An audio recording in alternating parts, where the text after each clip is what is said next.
మహబూబాబాద్ జిల్లా శాసనసభ నియోజకవర్గాలు డోర్నకల్, మహబూబాబాద్, పాలకుర్తి, ములుగు, ఇల్లందులో కూడా 2 మండలాలు. దీనికి సంబంధించి 30, 31, 1 ఈరోజు 2 తారీఖు వివిధ సందర్భాలలో కురిసిన అత్యధిక వర్షపాతం దాదాపుగా 28 సెంటీమీటర్లు. అధికారులు అప్రమత్తంగా ఉండడం, ప్రభుత్వ ఆదేశాలు ఎప్పటికప్పుడు చీఫ్ సెక్రటరీ, డీజీపీ ద్వారా అందించడంతో ప్రభుత్వం చేపట్టిన సహాయక చర్యల వల్ల వీలైనంత తక్కువ నష్టం జరగడానికి ప్రభుత్వం ప్రయత్నం చేసింది. అయినా దురదృష్టవశాత్తు ఈ జిల్లా ప్రాంతంలో వాళ్ళందరి కుర్చీలు ఉన్నాయి, కుర్చీలు కానీ చూడండి,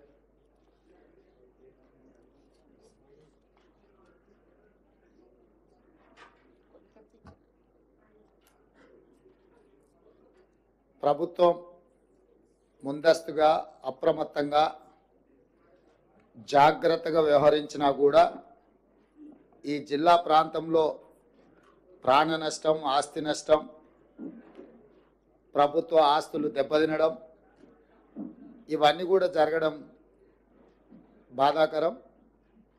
అందుకే సచివాలయం నుంచి, కమాండ్ కంట్రోల్ రూమ్ నుంచి ప్రత్యక్షంగా అధికారులు, మంత్రులు, నేను పర్యవేక్షిస్తూ అన్ని రకాల సహాయక చర్యలు చేపట్టి రాష్ట్రంకు వచ్చిన విపత్తు నుంచి రాష్ట్రాన్ని కాపాడే ప్రయత్నం చేస్తూనే ఉన్నాం. ఈరోజు అందులో భాగంగా మహబూబాబాద్ జిల్లా కలెక్టర్ కార్యాలయంలో అధికారుల నివేదికను తీసుకొని అధికారులకు, అదేవిధంగా జిల్లాకు సంబంధించిన మంత్రులు, ఇన్ఛార్జ్ మంత్రి గారికి సూచనలు చేస్తూ సహాయక చర్యలు చేపట్టడానికి ఈ సమావేశంలో నిర్ణయించడం జరిగింది. ఈ జిల్లా పరిధిలో 4 మృతి చెంది 2 ఈ జిల్లాకు సంబంధించిన వాళ్ళు, 2 పక్క జిల్లాకు సంబంధించిన వాళ్ళు 4 చనిపోవడం బాధాకరం. అదేవిధంగా రోడ్లు కూడా డ్యామేజ్ అయినాయి, 8 రోడ్లు, అదేవిధంగా ట్యాంకులు, అదేవిధంగా పంచాయతీరాజ్కు సంబంధించిన రోడ్లు, నేషనల్ హైవేస్కు సంబంధించిన రోడ్లు, అదేవిధంగా క్రాప్ డ్యామేజ్ దాదాపుగా పంటల నష్టం 27,639 ఎకరాలు, దాదాపుగా 30,000 ఎకరాల పంట నష్టం. అదేవిధంగా పశు సంపద, పశువులు కావచ్చు, బర్రెలు కావచ్చు, మేకలు కావచ్చు, గొర్రెలు కావచ్చు, ఇవన్నీ కూడా దాదాపుగా 215 చనిపోవడం, అదేవిధంగా 45 ట్యాంకులు తెగిపోవడం, అదేవిధంగా పక్కా ఇల్లు ఒక 3 పాక్షికంగా డ్యామేజ్ అవ్వడం, ఒక 15 ఇల్లు కచ్చా హౌజ్లో ఒక 15 ఫుల్గా డ్యామేజ్ అవ్వడం, 96 ఇల్లు పాక్షికంగా డ్యామేజ్ అవ్వడం, అదేవిధంగా పవర్ విద్యుత్తు 106 గ్రామాలలో విద్యుత్తు అంతరాయం జరగడం, అదేవిధంగా మహబూబాబాద్ మున్సిపాలిటీలో దాదాపుగా వివిధ ప్రాంతాలలో రోడ్లు 11-12 కోట్ల రూపాయలకు సంబంధించిన అంచనాలు ప్రాథమికంగా అందుతూనే మున్సిపాలిటీలో కూడా రోడ్లు డ్యామేజ్ అవ్వడం, వీటన్నిటినీ ప్రభుత్వం పర్యవేక్షిస్తూ రిలీఫ్ సెంటర్స్ని 7 ప్రారంభించి దాదాపుగా 680 మందికి భోజన వసతులు, ఇతర సహాయక చర్యలు రాష్ట్ర ప్రభుత్వం చేపట్టింది. సీతారామ తండా అర్ధరాత్రి 3 గంటలకు వచ్చిన వరద ఉధృతితోని తండలో ఉన్న వాళ్ళని అందరిని కూడా అత్యధికంగా వర్షం వచ్చి అక్కడ కల్వర్టు రోడ్డు కొట్టుకపోయి అక్కడ కారులో 2 చనిపోయి ఆ తండా ప్రజలందరూ బిక్కుబిక్కుమంటుంటే ఎస్ఐ గారు అక్కడికి వెళ్ళి సహాయాన్ని అందించి వాళ్ళందరినీ కూడా కాపాడి ఆ తండాకు అండగా నిలబడ్డందుకు ఆ ఎస్ఐ గారిని కూడా, ఎస్ఐ గారి పేరు నగేష్ అనే ఎస్ఐ సహాయక చర్యలలో ధైర్యంగా వాళ్ళకు అండగా నిలబడ్డందుకు రాష్ట్ర ప్రభుత్వం నగేష్ ఎస్ఐని కూడా అభినందిస్తుంది.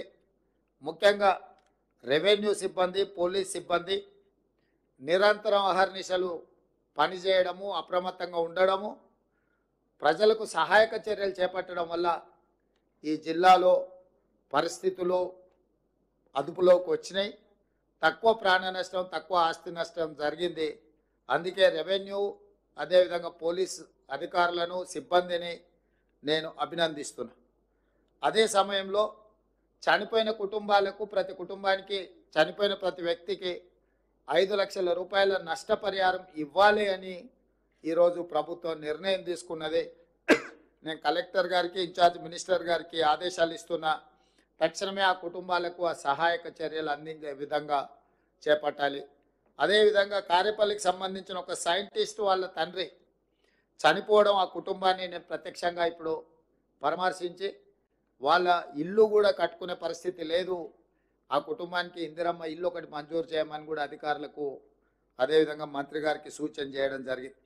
ఇక్కడ 3 తండాలు, మర్పెడ మండలానికి సంబంధించి 3 తండాలు ఎప్పుడు అధిక వర్షం వచ్చినా దాని ప్రభావానికి లోనవుతున్నాయి. కాబట్టి కలెక్టర్ గారికి నేను ఆదేశాలు ఇస్తున్నా. ఆ 3 తండాలను సురక్షితమైన ప్రాంతానికి తరలించి ఒక కాలనీని తయారు చేసి ఒకే దగ్గర వాళ్ళందరికీ ఇండ్ల పట్టాలు ఇవ్వడమే కాకుండా వాళ్ళందరికీ ఇందిరమ్మ ఇండ్లు ఇచ్చి ఒక మంచి కాలనీని ఒక ఆదర్శ కాలనీగా తీర్చిదిద్ది వాళ్ళకి అన్ని మౌలిక వసతులు ఏర్పాటు చేసే విధంగా ప్రతిపాదనలు తీసుకొని వచ్చి జిల్లా మంత్రులు, ఇన్ఛార్జ్ మంత్రి గారి ద్వారా ప్రభుత్వం అనుమతి తీసుకొని తక్షణమే ఆ పనులను చేపట్టాల్సిందిగా నేను సూచన చేస్తున్నా. దాని మీద కూడా నివేదికలు తయారు చేసుకోవాలి. అదేవిధంగా ఈ పశు సంపద ఏదైతే చనిపోయిందో పశువులకు 50,000 రూపాయలు మనం ఇస్తున్నాం నష్టపరిహారం, గొర్రెలకు, మేకలకు 5,000 రూపాయలు నష్టపరిహారం ఇస్తున్నాము. తక్షణమే ఆ నష్టపరిహారాన్ని కూడా అంచనా వేసి అగ్రికల్చర్ అండ్ రెవెన్యూ సిబ్బంది వాళ్ళు వెళ్ళి ఈ నష్టాన్ని కూడా ఏం జరిగిందో యానిమల్ హస్బెండరీ డిపార్ట్మెంట్ను కూడా ఇన్వాల్వ్ చేసి ఈ నివేదికలు తయారు చేసి వాళ్ళకి నష్టపరిహారం ఇవ్వండి.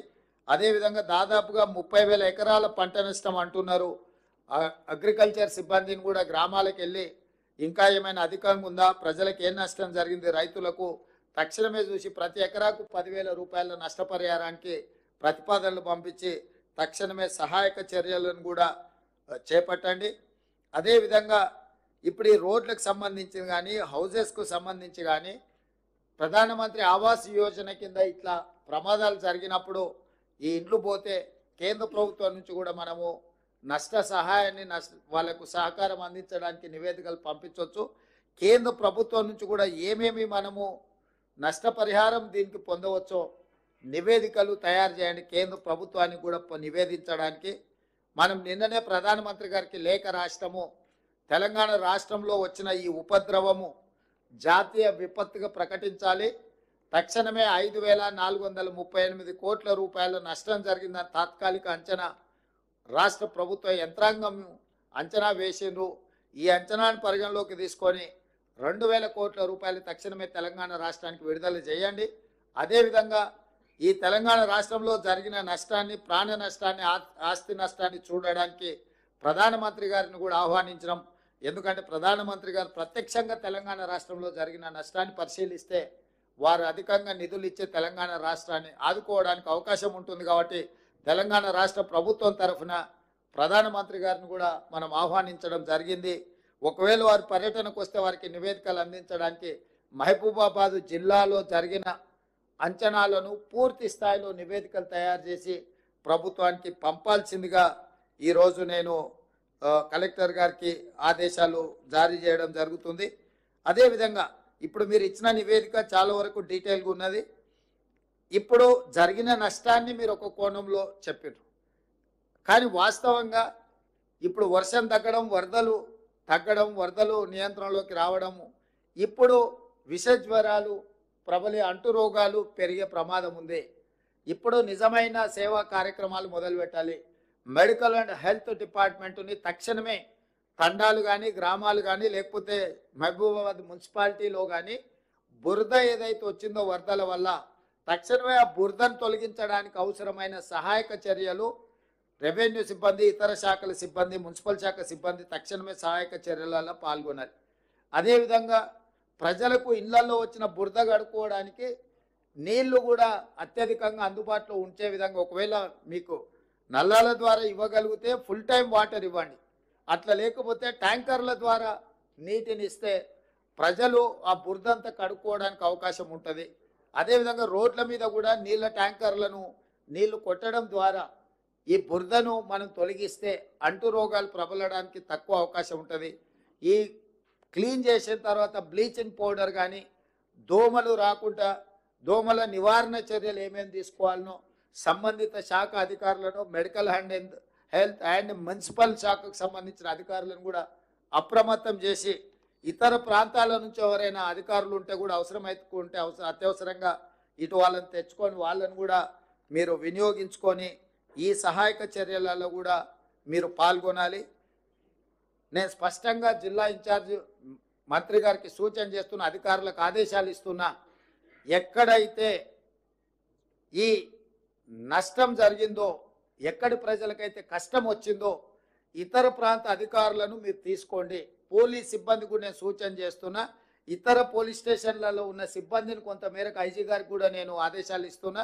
మీరు అవసరమైన మేరకు పోలీసులను అంటే అత్యవసరంగా ఏమైనా అవసరమైతే వాళ్ళని డిప్లాయ్ చేసి ప్రజలకు కంప్లీట్గా అందుబాటులో ఉండి వాళ్లకు సహాయక చర్యలు చేపట్టడానికి అవసరమైన సహకారాన్ని రెవెన్యూ డిపార్ట్మెంట్తో కోఆర్డినేట్ చేసుకుంటూ లోకల్గా మీరు పర్యవేక్షించాల్సిన అవసరం ఉన్నది. దాని మీద కూడా మీరు ప్రత్యేకంగా దృష్టి పెట్టండి. ఈరోజు ప్రభుత్వము అన్ని రకాలుగా ముందస్తుగా వాతావరణ శాఖ నుంచి నివేదికలు తెప్పించుకొని ముందస్తుగా ఈ నివేదికలన్నీ తెప్పించుకొని ఎక్కడైతే అధిక వర్షపాతం కురవబోతుందో ఒక అంచనాకు వచ్చే అధికారులను అందరిని అప్రమత్తం చేసి 24 గంటలు పర్యవేక్షించడం వల్ల ఈరోజు చాలా వరకు నష్టాన్ని తగ్గించగలిగినాం. 100% మనం నివారించాలని అనుకున్న ప్రకృతి ఊహించని విధంగా చేసిన దాడితోని కొంత నష్టం జరిగింది. నష్టం జరిగిన వాళ్ళకి ఇప్పుడు సహాయాన్ని అందించే కార్యక్రమం ప్రభుత్వం చేపడుతుంది. అదేవిధంగా చాలా దగ్గరలో విద్యుత్ లైన్లు కూలిపోయినాయి. వాటిని ఎంబడే విద్యుత్ శాఖ వాళ్ళు కూడా రిస్టోర్ చేయాలి. టెంపరీ రిస్టరేషన్ ఒక భాగము, పర్మనెంట్గా ఇప్పుడే నేను అక్కడ మీరు డిస్ప్లేలో చూసిన ఒక సబ్స్టేషన్లకు మొత్తం నీళ్ళు వచ్చినాయి. 33/11 kVA సబ్స్టేషన్ అనుకుంటా. తక్షణమే విద్యుత్ శాఖ కూడా దానికి సంబంధించిన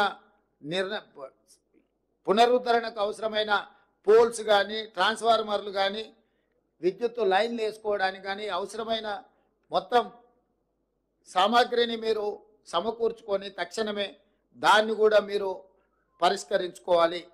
ఈరోజు ఇప్పటి వరకు మీరు పూర్తి స్థాయిలో ప్రజలకు సహాయాన్ని అందించడంలో అందుబాటులో ఉన్నారు.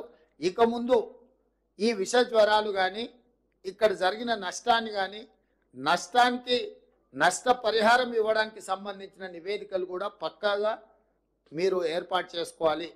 అదేవిధంగా సీతక్క చెప్పినట్టు కలెక్టరేట్లో ఎక్కడెక్కడ ప్రమాదాలు జరుగుతున్నాయి, ప్రమాదాలు జరగడానికి అవసరమైన విధంగా ఒక బ్లూ బుక్ తయారు చేసుకోండి. మీరు ఈ బ్లూ బుక్లో గతంలో జరిగిన ప్రమాదాలు, ఆ ప్రమాదాలకు మీరు చేపట్టిన సహాయక చర్యలు, భవిష్యత్తులో ఏమైనా జరగబోతుందా అనే దాని మీద కూడా కలెక్టరేట్లో ఒక నివేదిక పర్మనెంట్గా పెడితే రాబోయే బదిలీ మీద కొత్తగా వచ్చే అధికారులకు ఎప్పటికీ ఆ నివేదిక అందుబాటులో ఉంటుంది. ఎప్పుడైనా ఇట్లాంటి వాతావరణం ఉందంటే ఆ బుక్ రెఫరెన్స్ కింద పనికొస్తుంది. కాబట్టి మీరు దాన్ని కూడా ఒక నివేదిక మీ దగ్గర పక్కాగా తయారు చేసుకోవడానికి కూడా మీరు అన్ని ఏర్పాట్లు చేసుకోండి. దాంతో ఏమైందంటే ఎంబడెంబడే మనము ఎలాంటి సహాయక చర్యలు చేపట్టాలనో కూడా తర్వాత వచ్చే అధికారులు కానీ తర్వాత వచ్చే ప్రమాదాలు కానీ ఉంటాయి. చివరగా ఈ మహబూబాబాద్లో చాలా చెరువులు ఆక్రమించుకున్నారని స్థానిక ఎమ్మెల్యే గారు చెప్పారు. నేను స్పష్టంగా అధికారులకు, ఇరిగేషన్ అధికారులకు, అగ్రికల్చర్ అధికారులకు, మున్సిపల్ అధికారులకు, మొత్తంగా కలెక్టర్లకు నేను ఆదేశాలు ఇస్తున్నా. హైదరాబాదులో ఏ విధంగా అయితే లేక్ ప్రొటెక్షన్ కోసం మనం హైడ్రా పెట్టి ఒక ప్రత్యేకంగా డ్రైవ్ మొదలు పెట్టినామో, కొంతమంది స్వార్థపరులు ఈ చెరువులను ఆక్రమించుకొని వాళ్ళు ఇల్లు కట్టుకోవడమో, ఫామ్ హౌజులు కట్టుకోవడమో, లేకపోతే ఆ స్థలాలను ఆక్రమించి లేఅవుట్లు వేసి అమ్ముకోవడం ఏదైతే చేస్తున్నారో ఇది క్షమించరాని నేరము. ఇవాళ ప్రకృతి వైపరీత్యానికంటే కూడా ఇలాంటి ఆక్రమణదారులు చేసిన తప్పుడు చర్యల వల్ల తీరని నష్టం మనకు జరుగుతున్నది. దీనికి ఎక్కడో ఒక దగ్గర పులి స్టాప్ పెట్టవలసిన బాధ్యత ప్రభుత్వం మీద ఉన్నది. అందుకే ఎంత ఒత్తిడి వచ్చినా వెనక్కి తగ్గకుండా హైడ్రాన్ తీసుకొచ్చి అధికారులను అప్రమత్తం చేసి ప్రభుత్వం దగ్గర ఉన్న లేక్లకు సంబంధించి చెరువులకు సంబంధించిన వివరాలను సేకరించి full tank level, buffer zone, అదేవిధంగా క్యాచ్మెంట్ ఏరియాలో అంటే నాలాలు ఏవైతే ఆక్రమించుకుందో వాటి అన్నిటిని కూడా తొలగించే కార్యక్రమం చేపట్టినాం. ఇవాళ ఇది జిల్లాలకు కూడా విస్తరించాలి అని చెప్పి డిమాండ్ వస్తుంది.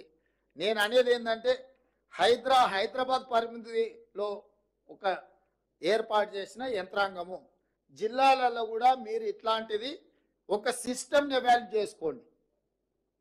ఎవరున్నా తొలగించాల్సిందే. ప్రకృతి మీద మనం దాడి చేస్తే ప్రకృతి మన మీద దాడి చేస్తుంది. ఈ గుణపాఠం జరిగిన సంఘటనల నుంచి మనం నేర్చుకోవాలి.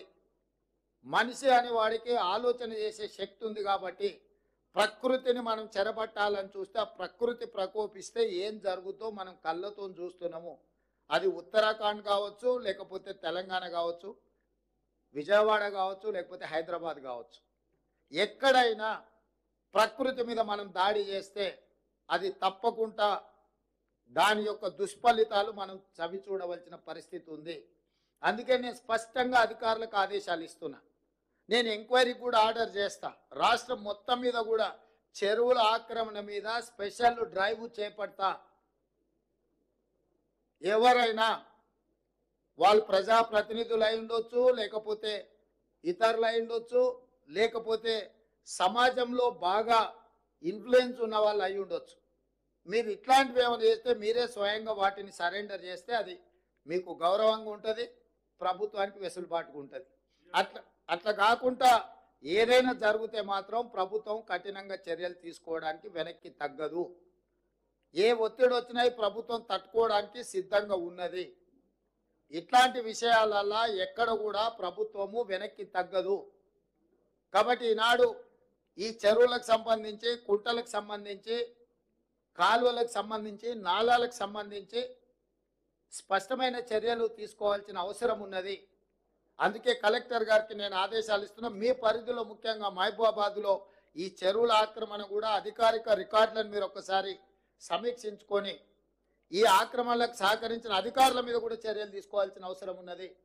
దీన్ని కూడా దృష్టిలో పెట్టుకొని వరంగల్ మీద కూడా ప్రత్యేకమైన దృష్టి పెట్టేది ఉన్నది. ఎందుకంటే చిన్న వర్షం వచ్చినా వరంగల్ పట్టణం అంతా ముప్పుకు గురవుతుంది. మేము కొన్ని చర్యలు చేపట్టడం వల్ల గత 3 రోజులుగా అత్యధిక వర్షాలు వచ్చినా హైదరాబాద్లో కొంత నియంత్రించగలిగినాము.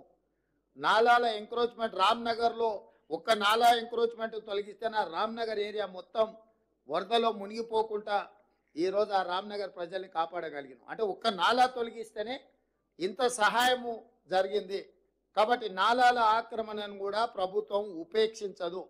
మీరు కూడా జిల్లాలలో, నేను ఇవాళ మహబూబాబాద్ వరంగల్కి చెప్పట్లేదు, తెలంగాణ రాష్ట్రంలో ఉన్న అన్ని జిల్లా కలెక్టరేట్లకు ఈ నుంచి నేను ఆదేశాలు ఇస్తున్నా. మీ ప్రాంతాలలో ఎక్కడైనా చెరువులు కానీ నాలాలు కానీ ఆక్రమించుకుంటే మీరు మొత్తం వాటిని లిస్ట్ అవుట్ చేయండి. కోర్టులలో ఏమైనా పెండింగ్ కేసులు ఉంటే ఆ కేసులను కూడా పరిష్కరించుకోవడానికి ప్రత్యేకమైన న్యాయవాదులను నియమించుకోండి. ఉమ్మడి రాష్ట్రంలో కంటే కూడా గత 10 సంవత్సరాలలో ఈ దుర్మార్గాలు విపరీతంగా పెరిగిపోయినాయి. అధికారాన్ని అడ్డం పెట్టుకొని అడ్డగోలుగా ఇట్లాంటివి ఆక్రమించుకున్నారు. నేను నిన్న ఖమ్మంలో తిరుగుతుంటే ఎవరున్నా అక్కడున్న మాజీ మంత్రి ఆక్రమించుకొని మొత్తం కాలువలే ఆక్రమించుకున్నాడు. ఆ నీళ్ళంతా ఖమ్మం ఊరి మీదకి వచ్చి పడి ఖమ్మం ఊరంతా మునగడానికి ఆ మాజీ మంత్రి గారే కారణం అని నాకు ఫిర్యాదు వచ్చింది. వీటిని వాస్తవాలను పరిశీలించి దాని మీద కఠినమైన చర్యలు తీసుకోవడానికి అవసరమైన చర్యలు చేపట్టాలని చెప్పి రెవెన్యూ మంత్రి గారికి సూచన చేసిన. కలెక్టర్ గారికి కూడా, ఖమ్మం కలెక్టర్ గారికి కూడా నేను ఆదేశాలు ఇస్తున్నా. దాని రిలేటెడ్ ఇష్యూస్ ఏమున్నా అవి హైకోర్టులో ఉన్నాయా, లోయర్ కోర్టులో ఉన్నాయా, ఇతర శాఖల దగ్గర ఏమైనా మేనేజ్మెంట్ జరిగిందా, ఆ కబ్జాలకు సహకరించిన అధికారుల మీద చర్యలు తీసుకోవడానికి అవసరమైన చర్యలు తీసుకోవాలి. ప్రభుత్వం నుంచి అనుమతి తీసుకోవాలి. కోర్టులలో ఏమైనా కేసులు పెండింగ్ ఉంటే వాటి మీద కూడా స్పష్టమైన నిర్ణయం తీసుకోవాలి. ఎందుకంటే ఇంకా ఉపేక్షిస్తే ఇంకా అది మనల్ని కబలిస్తుంది. ఇవాళ జరుగుతున్న పరిణామాలు, పేదోళ్ళ ప్రాణాలు, ఆస్తుల నష్టం పోయిన తర్వాత కూడా ఇంకా ప్రభుత్వం మీనమేషాలు లెక్క పెట్టుకుంటూ కూర్చుంటే ఇది మంచిది కాదు.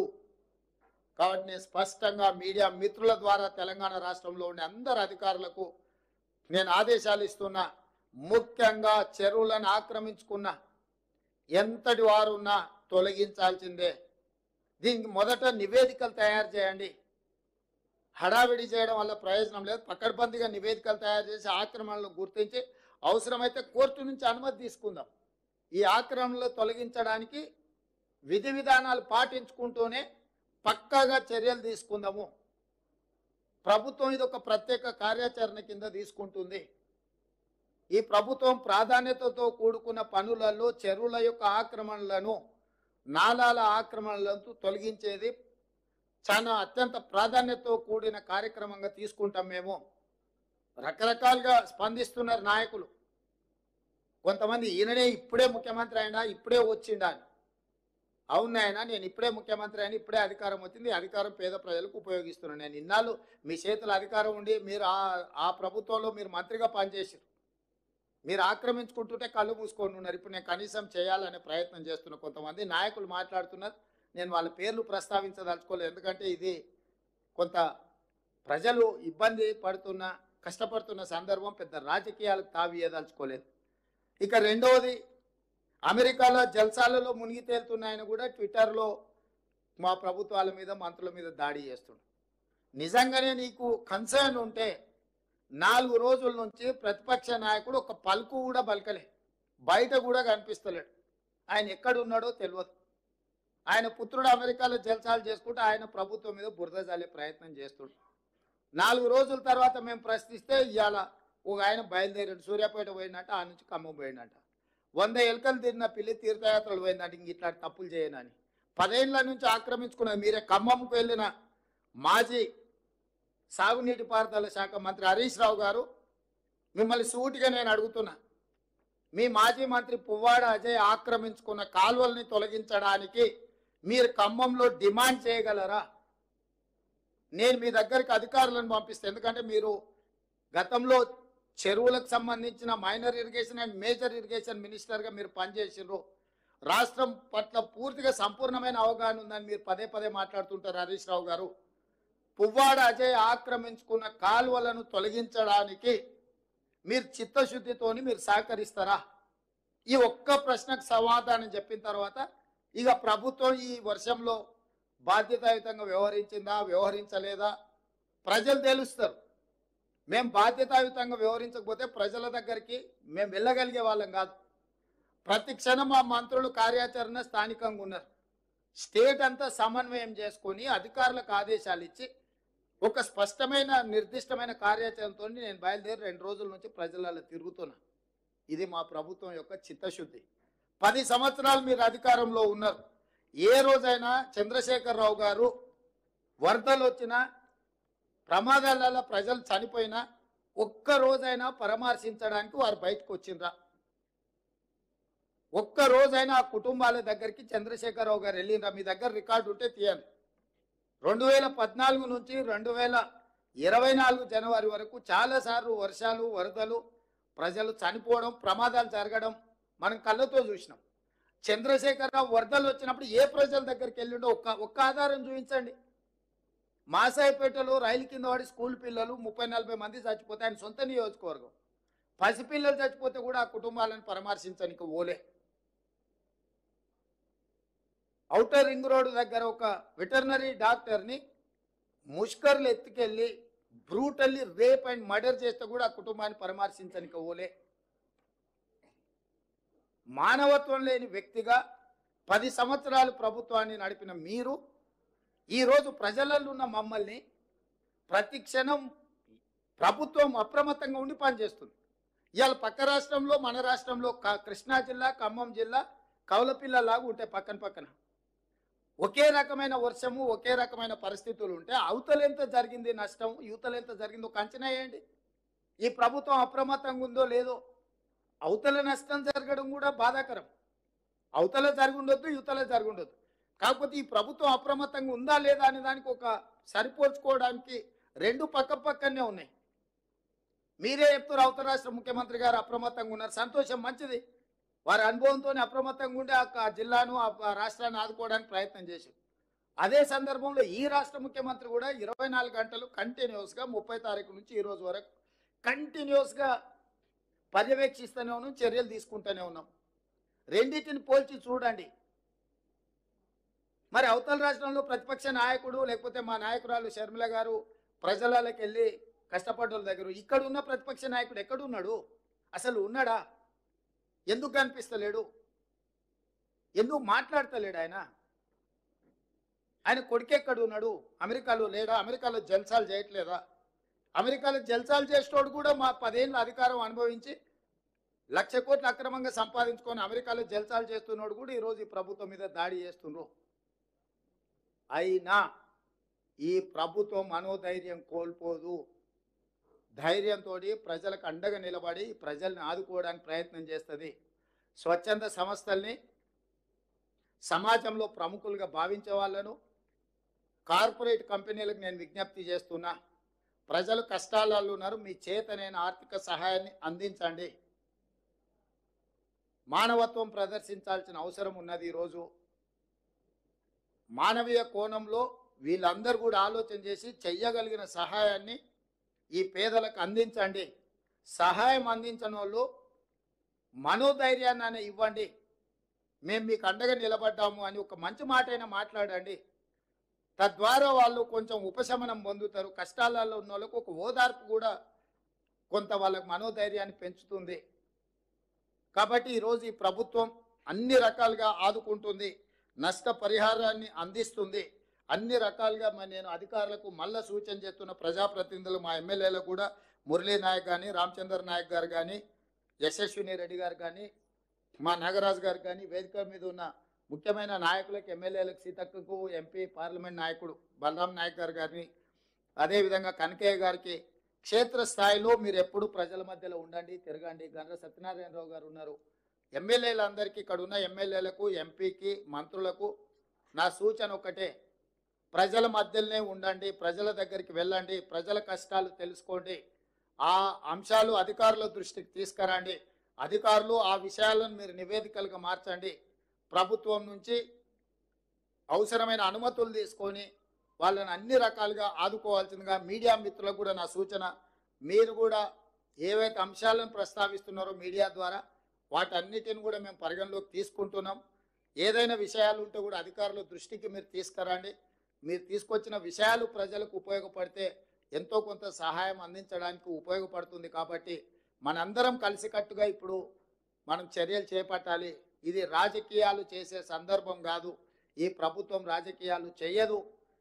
బురద రాజకీయాలు, వరద రాజకీయాలకు ఈ ప్రభుత్వానికి అసలు ఇట్లాంటి సందర్భాన్ని రాజకీయాలకు వాడుకోవాలన్న ఆలోచన లేదు. స్పష్టంగా ప్రజలకు మేము సహాయం అందించే చర్యల్లో ఉన్నాం. మీరు అందరు సహకరించాల్సిందిగా కోరుకుంటూ ఈ సమీక్ష సమావేశంలో పాల్గొన్న అధికారులందరికీ ఇంకా కొద్ది రోజులు మీరు అప్రమత్తంగా ఉండాలి. మీరందరూ జాగ్రత్తగా వ్యవహరించి ప్రజలకు అందుబాటులో ఉండి సహాయక చర్యలు అందించాల్సిందిగా మీకు అందరికి సూచన చేస్తూ సెలవు తీసుకుంటున్నాను. ధన్యవాదాలు మిత్రులారా.